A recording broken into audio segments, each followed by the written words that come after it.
Hello friends, I'm Lindsay Law with Youth Rising, and today we're going to talk about meeting new people. So today I am wearing my hat just for fun because it's summer and I wanted to. Summer can be a time where you're meeting new people, you're spending time with family, or you may be anticipating meeting new people as you head back to school. And it can be kind of scary. And the reason I think that it's scary is because we're often thinking about, what is this person thinking about me? And when we're worried or thinking about what the other person thinks about us, we have a hard time connecting with that person because we're so focused on how we're feeling and what they might be thinking. Now, the truth is that we can't control what they think and we can't control what they do. And so worrying about it and focusing on that doesn't usually end up being very helpful for us. So I'm going to give you 3 tips of things you can do when you're meeting a new person to help give you a little bit of confidence, make it feel a little less scary, and to be able to direct your brain into a more helpful space. Because let's be honest, all our brains kind of go to this place of like, oh, what are they going to think of me? And oh, are they going to like me? That kind of thing. And your brain will go there. That's okay. Have compassion for yourself. But then here's some ideas of how to redirect your brain in a more helpful direction. So the first suggestion I have is to smile.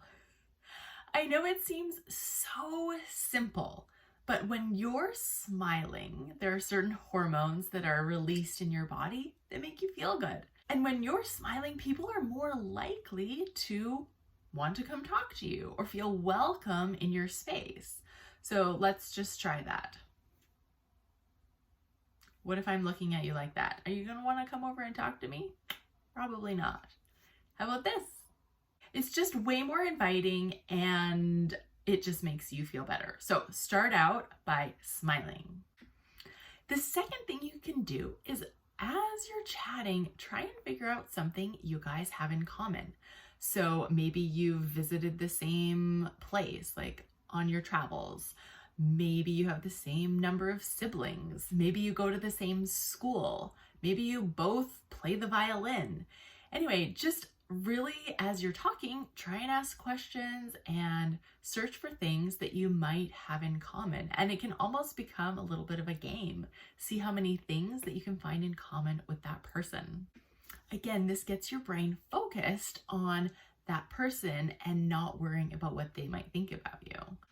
The third thing is that as you're talking to this person, try and see if you can learn something from this person. I love this because I find that when I'm thinking, what can I learn from this person?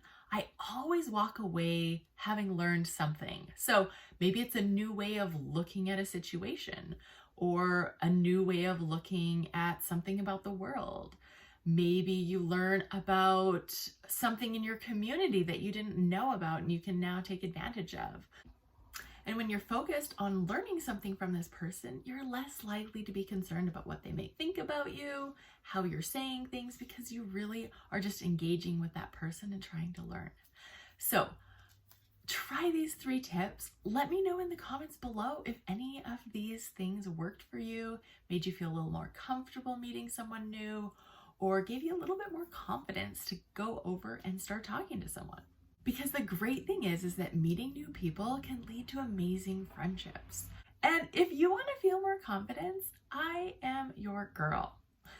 Moving to confidence and self-love isn't as hard as you might think.